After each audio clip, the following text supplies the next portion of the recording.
Hallo Graham, baie dankie dat jy bereid is om onder hierdie onsekere omstandighede met OVK Media te gesels. Hallo Erika, baie dankie dat ek met julle kan gesels en dit is lekker om julle hier in Kranhoek te hê. Julle het 'n melkery hier in die Mortimer omgewing en het nog geen positiewe gevalle gehad nie. Watter bewegingsbeheer en kwarantynemaatreëls geld vir melkerye in die distrik? Erika, ons het geen kwarantynereëls op die oomblik nie, maar ons as boere beperk die vervoer van diere en van plaas tot plaas en ons voorkom ook om probeer om so min as moontlik diere van buitekant af in te bring in ons omgewing. Volgens die Wêreldorganisasie vir Dieregesondheid is daar tans 31.380 bevestigde gevalle vir beeste in die land, maar hierdie syfer verander daagliks. Hoe affekteer dit die bestuur van jou melkery? Ons bestuur het drasties verander. Ek verwys na alledaagse beheer, ons pas biosekuriteit toe en ons probeer so min as moontlik diere skuif en dit het 'n geweldige invloed op ons boerdery, alhoewel die impak nog minimaal is omdat ons nie die virus het nie. Die back-and-closure virus het 'n geweldige uitwerking op 'n melkkoe. Kan jy meer hieroor verduidelik? Erika, 'n melkkoe is 'n bees wat baie hard werk omdat sy 2 keer 'n dag gemelk moet word. Dit sit verskriklike stremming op haar immuunstelsel en omdat haar immuunstelsel onder druk is sy baie vatbaar vir 'n virus en so ook vir sekondêre infeksies wat mastitis veroorsaak en dit het 'n geweldige invloed op die dier en op 'n melkery as geheel.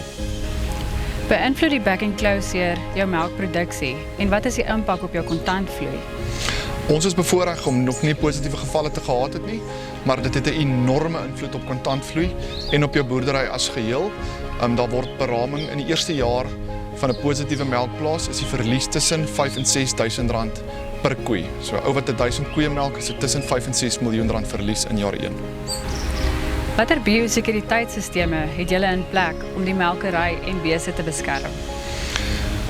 Ons probeer vervoer soveel as moontlik beperk op die plaas. Ons saniteer elke voertuig en bestuurder wat op die plaas moet inkom en dan spandeer ons ook baie tyd om ons werkers en bestuur bewus te maak van die gevare van back-and-close sodat almal bewus is daarvan.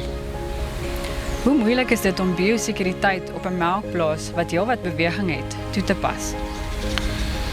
Dit verg 'n verandering in denkwyse en ek moet almal krediet gee sodra almal is bewus van die back-and-closure en die samewerking van alle rolspelers maak dit definitief makliker om te bestuur. Enstowwe is besig om in die land te arriveer en melkplase is aan die voorpunt om hierdie enstowwe te ontvang. Is jy al in kennis gestel van enige tydlyn van wanneer jy dit sal ontvang? Ons het nog geensins gehoor wanneer ons geënt gaan word nie.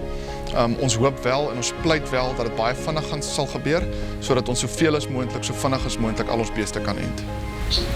Is hierdie back-and-closure pandemie die grootste uitdaging wat julle al moes trotseer? Ons almal weet die back-and-closure is verwoestend en ons kan net hoop en bid dat dit nie na ons toe kom nie. As ons dit wel gaan kry, sal dit definitief die grootste uitdaging wees wat ons tot en nou toe moet trotseer. In jou opinie, hoe groot is die skade van hierdie pandemie en hoe dit hanteer word op suiwelprodusente? Die effek van die virus is absoluut hartverskeurend en daar's baie kontroversie oor hoe die pandemie hanteer word. Ons wil net so gou as moontlik enstowwe hê om so gou as moontlik ons beeste te kan ent. Hoe lank dink jy gaan dit die suiwelbedryf neem om weer teen volle te herstel? Ons as melkbore staar baie uitdagings in die gesig en daarom is ons baie aanpasbaar en ek is seker ons aanpasbaarheid gaan ook maak dat ons die virus en die pandemie oorleef. Wat sou jy sê is die oplossing om die aanslag van back-and-closure op die melkbedryf af te weer? Ons as boere en landbouorganisasies het tot dusver alles gedoen om ons vermoë om dit te bekamp.